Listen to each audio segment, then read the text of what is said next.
कुणी कितीही मागू द्यात, या 4 वस्तू चुकूनही कोणालाही देऊ नका.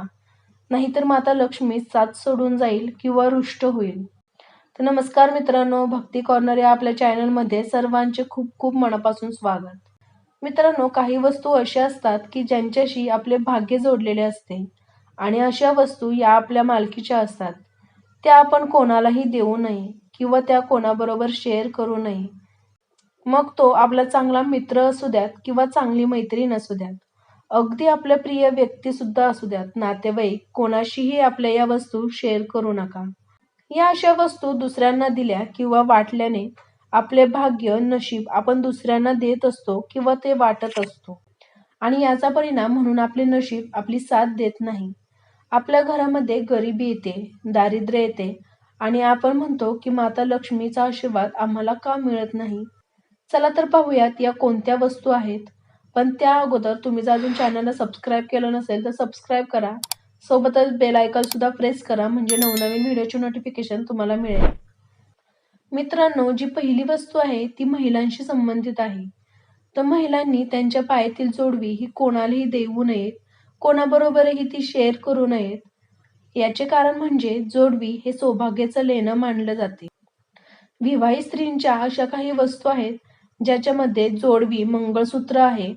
या वस्तू विवाहित स्त्रियांनी किंवा महिलांनी कोणाबरोबरही शेअर करू नये किंवा कोणालाही त्या देऊ नयेत. तुमची कितीही चांगली मैत्रीण असो किंवा जवळचा नातेवाईक असू देत, तुम्ही या वस्तू दुसऱ्यांना दिल्याने तुमच्या व तुमच्या पतीमध्ये दुरावा येतो व प्रेम कमी होते. पती पत्नीमध्ये जे प्रेम असते ते प्रेम कमी होते आणि वादविवाद खूप वाढतो. ज्या ठिकाणी वादविवाद, अशांतता, भांडणे असतात, अशा ठिकाणी माता लक्ष्मी राहत नाही किंवा राहणं पसंत करत नाही. ती त्या घरामधून कधीच निघून गेलेली असते. त्यामुळे महिलांनी त्यांचे जे सौभाग्याचं लेणं असतं म्हणजे जोडवी किंवा मंगळसूत्र हे कोणाबरोबरही शेअर करू नये किंवा त्यांना देऊ नये. दुसरी अशी गोष्ट किंवा वस्तू आहे ती अत्यंत महत्त्वाची आहे आणि ती आपल्या घरातील लहान मुलांशी निगडीत आहे. मित्रांनो, आपण आपल्या घरातील लहान मुलांची कपडे जुनी झाली किंवा ती मुलांना बसत नसतील तर ती दुसऱ्यांना देत असतो किंवा दान करत असतो. तर ते तुम्ही करू नका. मुले ही 10-12 वर्षांची होईपर्यंत त्यांची कपडे दान करू नका किंवा ती कोणाला वाटू नका. तुम्हाला जर परोपकाराची इच्छा असेल तर ती गोरगरिबांना नवीन कपडे घेऊन द्या, पण तुमच्या मुलांचे कपडे देऊ नका. याचा थेट परिणाम मुलांच्या भाग्याशी होतो. त्यामुळे मुले मोठी झाल्यानंतर त्यांची कपडे दिली तरी चालतील, पण लहान मुलांची म्हणजेच 9 ते 10 वर्षापर्यंतच्या मुलांची कपडे देऊ नयेत. तुम्ही पाहिलं असेल की तुम्ही जेव्हा मुलांचे कपडे दान करता तेव्हा तुमचे मूल हे आजारी पडते किंवा ते सतत किरकिर करते, स्वस्थ बसत नाही. याचं कारण तेच आहे. त्यामुळे तुमच्या मुलांच्या भाग्याशी खेळ करू नका. तिसरी जी गोष्ट आहे ती म्हणजे तुम्ही मोठ्या मुलांची म्हणजेच 11 वर्षानंतरच्या मुलांची कपडे कोणाला देत असाल तर ती स्वच्छ धुवून साफ असतील ती द्यावीत. कपडे ही फाटलेली किंवा उगाचच चुरगळलेली असतील तर ती देऊ नयेत. त्याने आपल्याला पुण्य तर मिळणारच नाही, पण त्यामुळे आपल्या भाग्यात मोठी घसरण होते.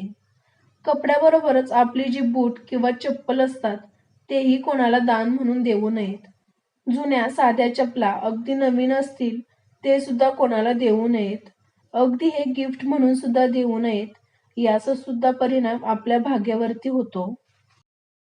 चौथी वस्तू आहे ती म्हणजे झाडू. मित्रांनो, तुम्ही तुमच्या घरातील झाडू कोणालाही देऊ नका. अगदी थोड्या वेळासाठी सुद्धा कोणाला तुमचा झाडू देऊ नका. झाडू हे माता लक्ष्मीचे स्वरूप आहे.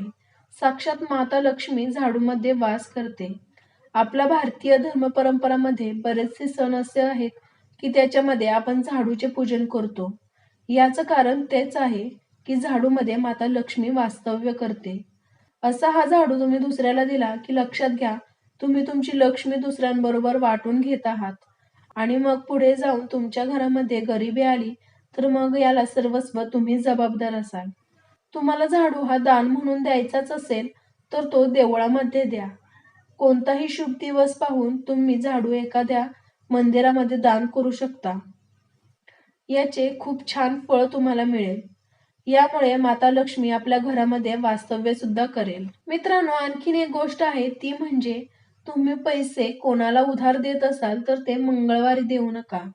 मंगळवारी दिलेले पैसे परत मिळण्यामध्ये खूप वेळ लागतो किंवा ते परत येण्याची शक्यता पण नसते. त्यामुळे मंगळवारी पैसे कोणाला देऊ नये. तर मित्रांनो, या काही गोष्टी होत्या की तुम्ही त्या केल्या असता माता लक्ष्मी तुमच्यापासून दूर जाते किंवा ती रुष्ट होते. जमल्यास तुम्ही या गोष्टी आचरणात आणा आणि माता लक्ष्मीची कृपा तुमच्या व तुमच्या परिवारावर सदैव राहू देत, हीच देवाचरणी प्रार्थना. तुम्हाला जर व्हिडिओ आवडला असेल तर लाईक, शेअर आणि सबस्क्राईब सुद्धा करा. पुन्हा भेटू अशा छान व्हिडिओ बरोबर. धन्यवाद.